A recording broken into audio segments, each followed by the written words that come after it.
You're listening to Sox in the Basement, a production of the Broadcast Basement Limited, where every show is 30 minutes of good and comes from a basement bar on the south side of Chicago. Pull up a stool, pour a cold one, and join us right now for Sox in the Basement. Heard everywhere podcasts can be found, and always at soxinthebasement.com. And belly on up to the 9-foot homemade oak bar. Pour yourself a cold one. My name's Chris. His name's Ed. This is all brought to you by Family Waterproofing Solutions. Go to familydry.com. See what they can do. Remember, Family Waterproofing Solutions is going to help you out with your sump pumps, your window wells, but they're also going to get water out of your house. They're going to make sure that your foundation is solid. They're going to recognize there's an issue happening before it happens. Maybe you need an inspection. You're seeing weird things with the concrete around your house moving in strange ways. You got seepage, you got water damage, you're worried about it. You want to get the leaves out of the gutters. They're doing that as well. It's all at familydry.com. Mention us, you get money off. Give them a call 24/7, anytime you'd like. 708-330-4466. And Ed, we're going to talk about pitching in this episode. And then on Tuesday's episode, as we move to our Tuesday-Friday schedule going forward for releases. And remember, the show's on demand. You can still listen anytime that you want to, anywhere podcasts can be found, and always at soxinthebasement.com. But on Tuesday's show, we're going to look at the positional players, the defense and the hitting. And that's going to be an interesting discussion as we kind of like look at what happened in the regular season, look at what happened in the playoffs, and what we need to change. But you touched on something that I think the rest of White Sox fandom heard and seized upon right after you said it. I don't know if you influenced everybody, but I saw a lot of it after our show came out, that the White Sox were pretty one-dimensional when it came to pitching, especially in the postseason, and it's one of the reasons they got burned, right? Oh, yeah, and I actually had a little bit more time to go back and check this out, and I'm using a site called brooksbaseball.net, which is pitch effects and usage and graphs and charts how pitchers are basically utilizing their stuff and how their stuff is playing, okay?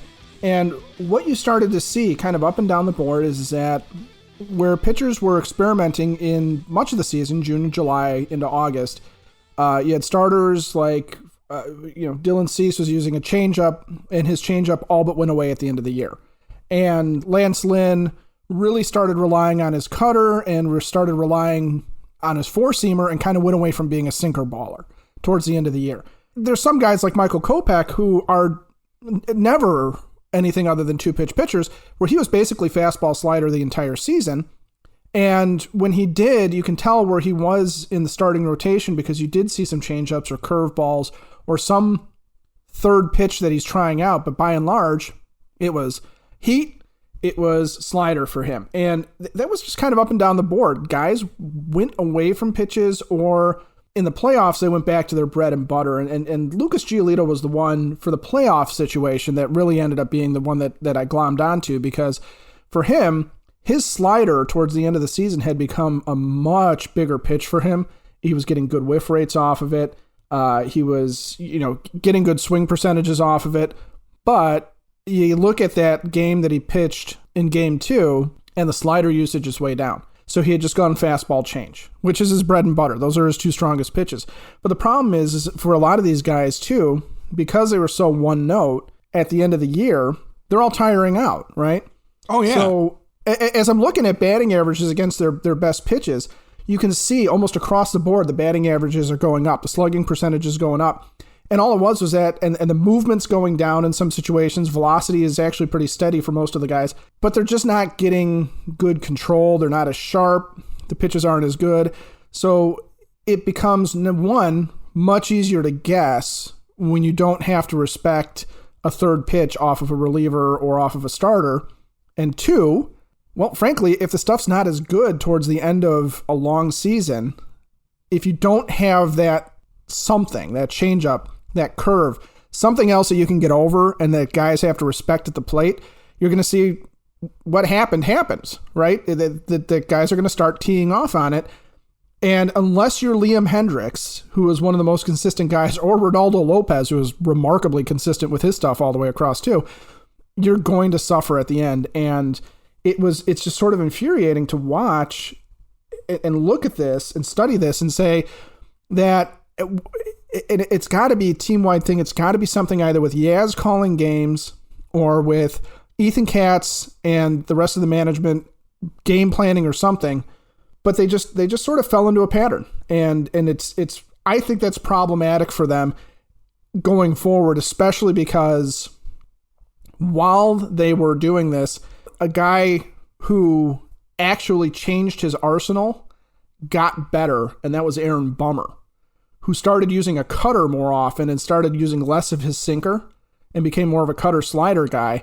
And you saw now, he had a bad game one. He was charged. He had an infinite ERA at the end of that game because the inherited runner scored, and he got doinked to death on those infield hits. But that's going to happen to Aaron Bummer every once in a while. But if you saw, like, when he was really on, especially in those playoff games, and he's facing Michael Brantley, I mean, I think he just got overused. Tony had to rely on him too much for, in what ended up being a 4-game series. But Bummer actually sort of reinvented himself on the fly a little bit and became more effective as the year went on.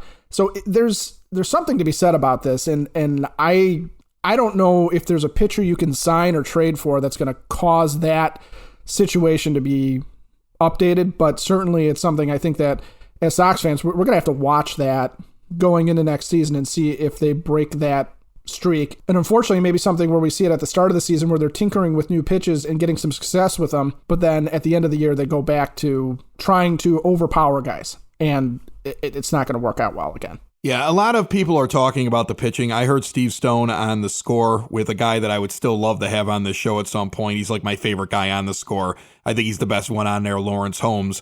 And he was talking about Michael Kopech was just basically a thrower this year, and he needs to learn how to be a pitcher.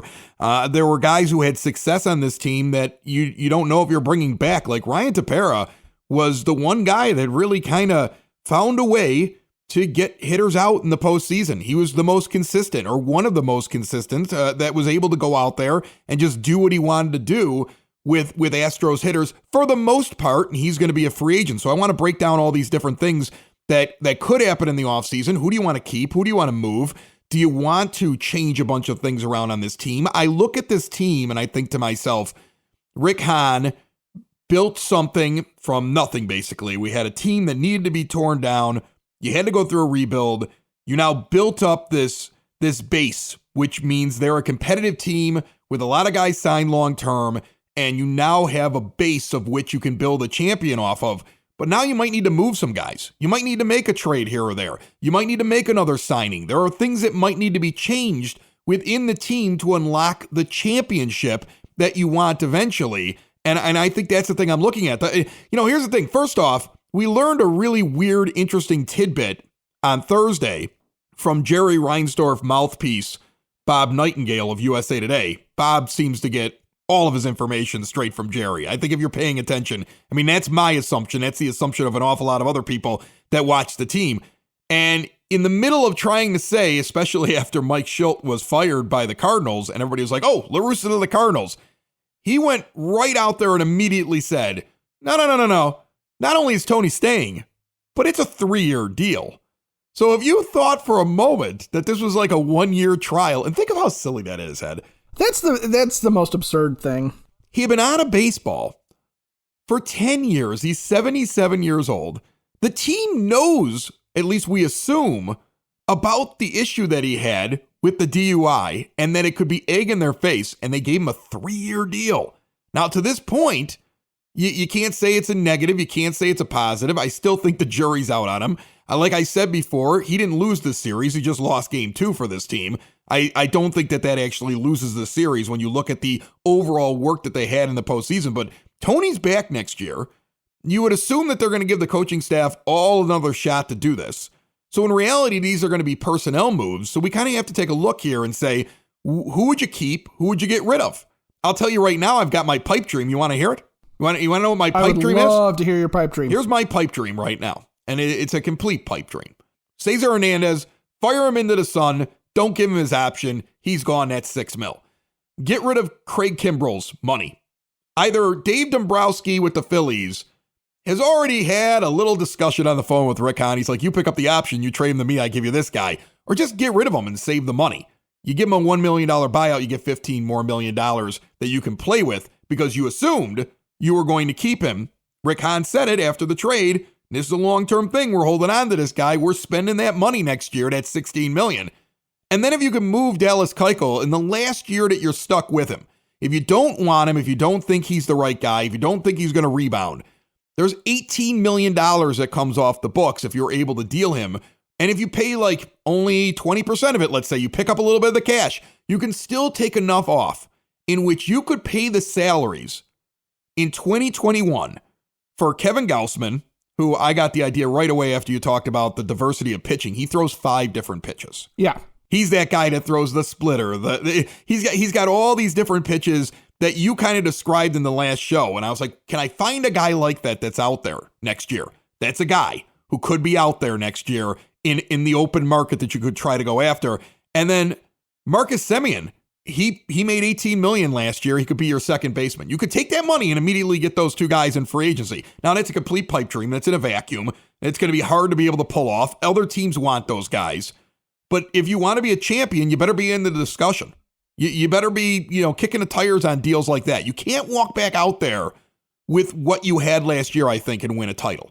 So there's a lot of stuff you have to do. We're going to break down the ARB numbers for some of these pitchers. We're just talking pitching today. We're going to break down what Keuchel has left on his deal and, what you might be able to get for him if you decide you want to move on from him.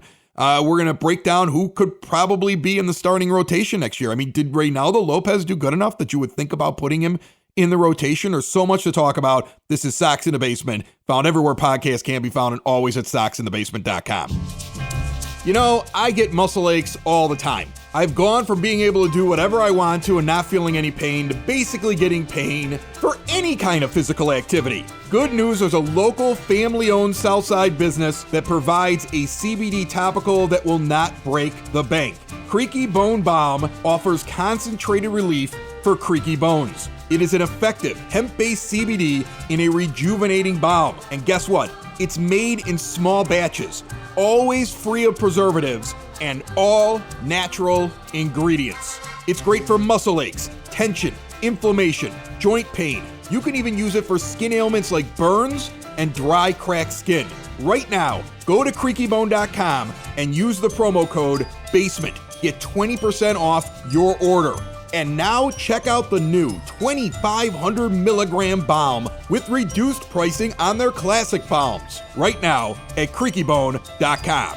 And a quick reminder for you that Elite Benefits of America has given us $1,000 to give away to somebody who brings us the best, the biggest, the most surprising guest. It is the $1,000 guest bounty here on Sox in the Basement. It runs all the way until spring training. In fact, we probably won't even go and put the vote out there of the ones that we think were like the top 4 or so, where we do the online poll, and the person that wins it, who brought the best guest, and it doesn't need to be a baseball player. It doesn't have to be anybody around the game, although that would be cool. It could be anybody.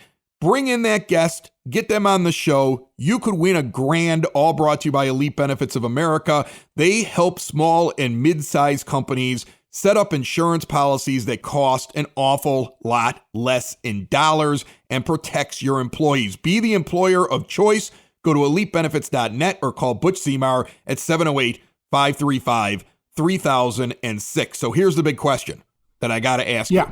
What are you doing with Kimbrel? Because you are really running a risk, as it has been reported, telling people you're picking up his option just to trade him. Because I think you're losing some leverage doing that. So you better already have an idea of multiple teams that want him, and even with that knowledge are still going to give you something good for him. Otherwise, just free up the $15 million and go shopping in free agency. See, I disagree with you. I don't think there's any loss of leverage by Rick Hahn being transparent about the fact that he's picking up the option with the intention of trying to trade him, because I really do think there's a huge market for Craig Kimbrel out there. There's not a lot of guys who are potential Hall of Fame level lockdown closers that are still sitting around. And I really do think that the narrative is out there about Kimbrel that he was miscast as a setup guy for Liam Hendriks. You didn't see Tony going to a closer by committee and using Kimbrel and Hendricks in situational stuff or moving Liam into higher leverage situations earlier in the game. He kept it very much old school and said, Liam's my guy. So you referenced the Phillies, okay? or the Mets, or I think National League teams in particular, even the Braves, I think are a team that could look at it again. And Kimbrel was there once upon a time. But I think there are teams that are out there that are going to be willing to give the White Sox a useful player and will be willing to pick up Kimbrel's contract for the year, because if you think about it, for them, it's a 1-year deal, basically, at probably very much market value for what he's worth and what a closer can get and what a closer of his level can get. And I think they'll look at what he did with the Cubs, and I think they'll look at it and say, okay, if I can give Rick Hahn something useful, and it doesn't have to be low-end prospects, we're not in the rebuild type of a situation. It could be a situation where another hole that we have to fill gets filled by Craig Kimbrel going to that team. So you could go, for example, to the Braves, who now are going to have a glut of outfielders with Ronald Acuna Jr. coming back next year, right?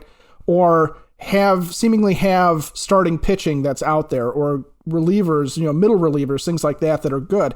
You could actually go and get a major league level player from the Mets, from the Braves, from the Phillies, something that they don't want to have anymore on their team, something that they are willing to replace that is going to be a good fit for the Sox. Well, the only thing I'm trying to figure out is what you're going to actually get for him. Are you trying to get a player that's actually going to be out on your team like all year long? You're looking for like a starter? Are you looking for that right fielder? Because look at the projected free agents in the outfield. There's nobody that goes out there and can hit, but also play defense. It's just an entire class of free agents that are either washed up. It's all DHs. Exactly. And we're going to get into that on the next show. But I mean, that's the one position you're going to have a very hard time finding an upgrade over what you might already have, because there's not a lot out there. Like, everybody's like, oh, Michael Conforto from the Mets. And like you mentioned the Mets, that they might go make a deal. Well, he's going to be a free agent. Well, guess what? You look at him, you go, but when you look at his defense, he's just as bad as if you stuck somebody like Andrew Vaughn out there in right field. Like, that's where I don't want to get into what we're doing on the next show, but I mean, the point I'm trying to make is that you're either dealing Kimbrel for a position you don't think you can get in free agency, or you're dealing Kimbrel for prospects or something that's in the future, and you figure rather than just let him go, I think I can get rid of that money and pick up a player. And that's a gambit right there. You screw that up, people are going to be sitting around saying, oh, are you crying poor? Because you could have just cleared $15 million and gone and gotten something. Well, yeah, and I think that there's always going to be some inherent risk that you don't get the right deal. But I also do think, like I said, I think that, especially with the National League teams, there are a number of teams that are going to look long and hard at their bullpen, are going to look at, remember, come spring training, everybody except for the Pittsburgh Pirates are probably going to feel like they're in contention. And so you can't tell me that the Reds aren't starting to think about their closer situation, since they kind of rotated through guys all year long and had a real chance at winning. Or that the Cardinals, who struggled with the closer situation, where Alex Reyes was really up and down for them this year, they aren't going to have something, potentially to give over to Rick Hahn that's useful. And maybe it is a prospect or two.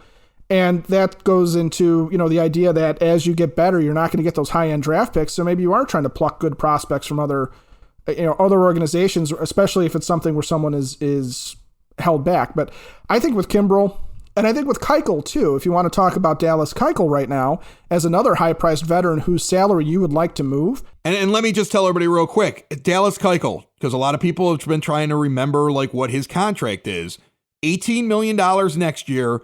Then you either give him $20 million by picking up his option for 2023, or you pay him $1.5 million to go away. So that's what you're trading. Right. So you got to find somebody who's like, yeah, he's worth that. And I think the difference between Kimbrel and Keuchel is that with Keuchel, you probably have to pick up some of the salary. But if you wanted to move him, you might be able to move him to a team that is desperate for starting pitching and doesn't want to necessarily go out in free agency because they feel like maybe they can get Keuchel and have the Sox pick up 50% of the guaranteed. And, the Sox gain $9 million in that situation. Another team gets a veteran starter for $9 million. That is probably going to cost more for them to go get Kevin Gausman. Obviously pitching in two different stratospheres right now, but yeah, I think there are going to be teams that are going to look, pitching is at a premium. Keuchel was a mess this year, but he's a veteran guy with a good history. and someone might take a flyer on him. But Kimbrel, really, there's so few closers, and I think teams will absolutely ignore what happened in August and September with Craig Kimbrel, and I think they will look and see that, and I did look at Kimbrel as part of, reviewing the pitchers here. I think they will look and see that his velocity, his spin rates, his movement all started to come back towards the end of the year, even if the results weren't always great. And I do think that they're going to see a massive difference between him setting up Liam Hendriks and being a closer. And they're going to go back and say he is more Craig Kimbrel with the Cubs than he was with the White Sox. And you're gonna have teams that are gonna absolutely want to take a look, because there was a lot of teams that were in contention this year that just didn't have the back end of a bullpen that they could solidly rely on. Hey, Sox fans, in the southwest suburbs, Davern's Tavern and Lounge in Justice, Illinois has something for everyone.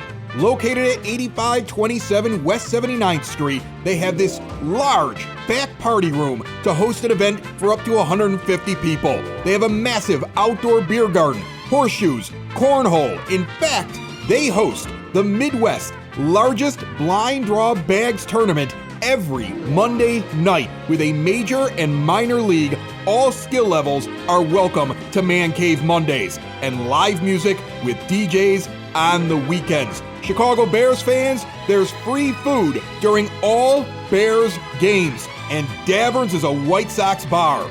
During Sox games at Davern's, $2.50 Miller Lite bottles, $2 UV bombs, $12 pizzas, 8527 West 79th Street. Learn more at davernstavern.com. We've got 5 pitchers up for arbitration, where you got to decide, do you want to offer them arbitration? There's 5 pitchers, 2 players. The 5 pitchers, let's focus on them. Lucas Giolito and Reynaldo Lopez, in my mind, are the only 2 guys in that group that I definitely, for sure, want to give arbitration to. Who are the other 3? Right. I mean, here, Giolito's going to supposedly come in at around $8 million, according to projections by MLB trade rumors, and Lopez at $2.8 million. The other guys, and these are the ones that I think are the question marks, Evan Marshall at $2.3 million projected he's going to make. Jace Fry at $1 million. Jimmy Cordero at $1.2 million. Those are the 3. And to me, I look at a guy like Fry and I see that he wasn't even somebody they considered using in the postseason. And if they did, they got that thought out of their mind right away. And I go, well, you can just go get anybody. Cordero is just another guy that just throws hard. Well, and Cordero's coming off of an injury. You don't know what Jimmy Cordero is going to be. And he wasn't that great to begin with, so. Right. And Evan Marshall, do you really believe in him, or do you think that that was just his best time as a reliever when he was kind of cruising last year? Right? I mean, like... Marshall was always just a guy to me who got hot. And that happens with relievers. You referenced Ryan Tepera, for example, and the Ryan Tepera situation. And what do you do with him? Because he's got a long history of being a solid but not great reliever. But then he comes in for the White Sox and has a really strong run after he gets picked up in the trade deadline. He looked good before when we traded for him. He looked good. Yeah, he was having one of his best years ever. Yeah, so with that, you look at Tepera and say, okay, well, has Ryan Tepera really in his 30s reached a new level? No, well, maybe. He's not going to be physically better. His stuff's not going to be better necessarily, but he may have learned something more about how to pitch. He may be more polished product. But Tepera is a guy that kind of falls along with what Evan Marshall was too. He's a guy with a history, and you can look at Evan Marshall's history and see, okay, but then had a great run with the White Sox, and maybe that time is over. I think back to 2005. Did the Sox win without Cliff Polite in 2005? I mean, at the end, they didn't need him. He was fairly good during the season, but in the postseason, he was a disaster. That's how I remember him. But during the season, right? He's one of their key relievers. He's one of their key setup guys. And then, like I said, in the postseason, he falls apart, and then he's really never heard from again. Oh, he walked off the mound shell-shocked. It was like the end of his career. Yeah. Remember when he came off the mound in the postseason, and it was I looked at whoever was next to me, I said, we'll never see Cliff Polite again. And nobody ever did. Heck, I saw him at the auto show that year after the season. He looked shell-shocked there. Cliff Polite, I imagine Cliff Polite walking around with a look of shell-shock for the rest of his life after his 2005 postseason appearance. Now watch us end up having to pay $1,000 to the guest bounty because Cliff Polite's the biggest name we get. We got to do better than that. Poor Cliffy. But my point about it is that relievers come and go. And Evan Marshall is a guy who came, did some good things. It may be just time for him to go because he's replaceable. Jimmy Cordero's replaceable. I mean, heck, Jose Ruiz, show of hands, who wanted Ruiz to stick around, and now, honestly, he pitched really, really well, and if he goes into next season doing the same thing, I'm fine with him being on the team. Yeah, he had with Ronaldo. He had a whip of 1.169 for the season, Jose Ruiz. If somebody would have told me that before the season started, I would have punched him in the face and called him a liar. Like, there's just no way that I would have even thought that was possible. There he was in a playoff game, right, getting some, get some pitches in. Right. He actually had a better whip than Aaron Bummer. He had a better whip than Garrett Crochet this year. Like, his walks and hits per innings pitched were lower than some of the starters like Dylan Cease. It was he. Like, I don't know what he'll be next year. He's another one of those guys where it's like, he's going to have like a moment where maybe a year or two he's good or he's serviceable, and I think he'll disappear. But the White Sox have always believed in him. He is the Evan Marshall of this year and next year. Right. The White Sox have always believed in Jose Ruiz. The amount of times we thought he was the next guy that was going to get dropped off the 40-man, or that guest that we would have on who covered the team would say that he's the guy that's hanging on the ragged edge, and they never moved on from him. And it paid off. They knew what they had. Let's look at the starting rotation for next year. Okay. And here's the problem. It's a starting rotation that overall I liked. It's a starting rotation that did an awful lot of good. It was one of the best in the AL. Right, in the regular season. But as you put it, and I think I've said it, and I heard Steve Stone say it a few different times over the last week in interviews, and a lot of other people are saying it, when they got away from all the middling to, lower level teams and had to go up against the best of the best in the postseason, they just didn't have what it takes to get through that. I mean, Giolito and Cease, those are the two guys that I feel are going to either improve or stay where they're at. I think there's an awful lot still ahead for Dylan Cease. Lance Lynn is signed now for a couple of years because you gave him an extension. I expect him to be a great regular season pitcher, and as long as he doesn't run into a team that just eats fastballs like the Astros, somebody I can rely on in the postseason. But he also has his shortcomings. You got Dallas Keuchel, but a lot of people assume you're going to move on from him. And you got Carlos Rodon going into free agency. You may give him a qualifying offer. He might actually take it. You're going to pay him like $18 million next year to stand out there and pitch, and you don't know if he's going to give you more than 140 innings. Because he doesn't do that. His career is just riddled with, he's really good, can't finish a season. So, I mean, so that, I guess, is the big question. Do you see him in the rotation? Do they give him a qualifying offer and possibly end up with him if he can't get anything? If Boras goes out there, if Scott Boras' agent goes out there, talks about how he's great, wants a massive contract, and everybody laughs at him, and he ends up on the White Sox. Like, is that something that could happen? Is he gone for good? Who moves into his spot?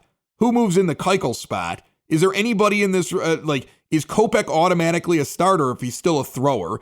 Is Lopez all of a sudden back in the conversation of being a guy who's going to start games for you because of the improvements that he made this year after getting his eyes taken care of? And we always thought he could be one of those guys. Like, how do you look at the construction next year? Because I see three guys I'm sure of, Lynn, Giolito, and Cease in the rotation. And the other two spots, I don't know what Rick Hahn's going to do. Well, I agree with you. It's those three guys and then two question marks.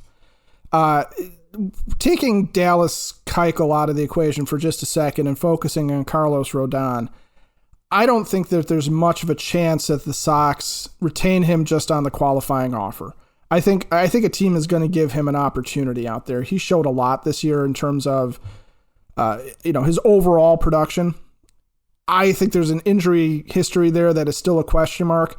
I know he came out throwing fire in his playoff start, and he was hitting 99 and stuff like that. But, I mean, really, honestly, I think a lot of teams are going to consider that when going to sign him. But there's going to be somebody that spends money on him because... Are the White Sox that somebody? Because I wouldn't do it.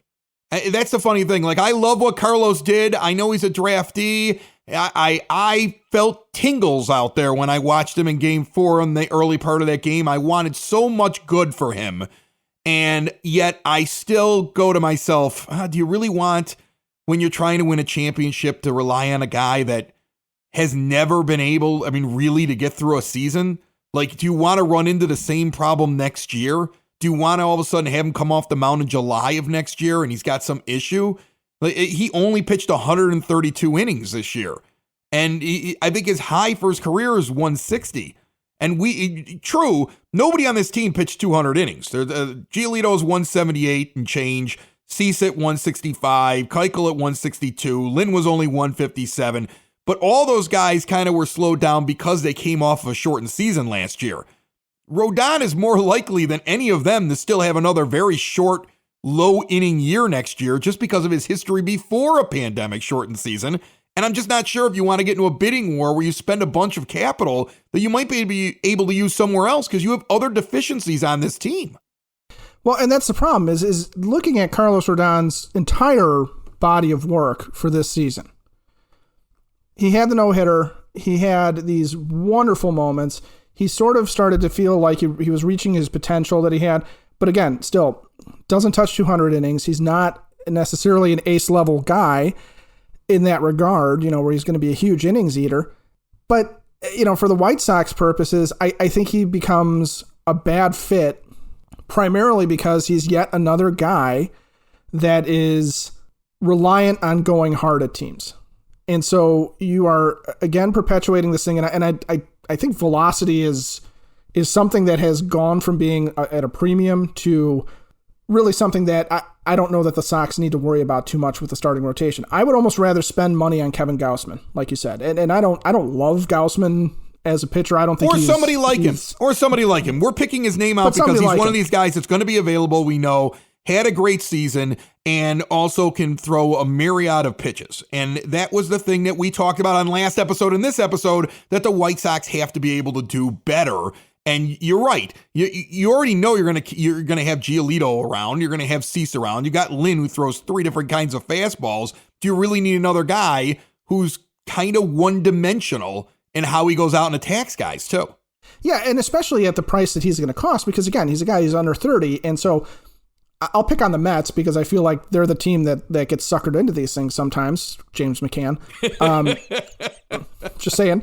But I could see the Mets going out and saying, "Hey, we're going to bolster our rotation. This hallowed rotation that we have here with Carlos Rodon, especially if they're going to lose. They're going to lose a guy like Syndergaard or something like that, right?